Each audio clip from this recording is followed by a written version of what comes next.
17 ივნისს კავკასიის საერთაშორისო უნივერსიტეტში პროექტის EUTHOS ახალგაზრდული ქსელის მშენებლობის ფარგლებში პირველი სამუშაო შეხვედრა გაიმართა. EUTHOS ოფიციალურმა წარმომადგენლებმა პროექტის მონაწილეებს ეროვნული უმცირესობების საკითხებში EUTHOS უმაღლესი კომისარიატის საქმიანობა გააცნეს და ამ კუთხით არსებულ პრობლემებზე ისაუბრეს.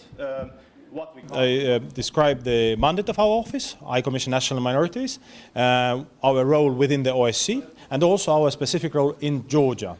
So I described our job in Georgia. იყო წარმომადგენელი EUTHOS ორგანიზაციიდან, რომელიც ეს იყო მთავარი მრჩეველი ეროვნულ უმცირესობებზე, რომელმაც გარკვეულწილად სემინარი წაიკითხა, გააცნო თუ რა საკეთებს ეს კომისარიატი ჩვენს პროექტის მონაწილეებს.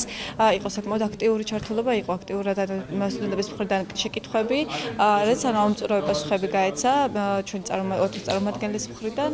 პროექტი EUTHOS ახალგაზრდული ქსელის ორგანიზებით, ჰელსინკის მოქალაქეთა ანსამბლეისა და კავკასიის საერთაშორისო უნივერსიტეტის მხარდაჭერით ჩატარდა.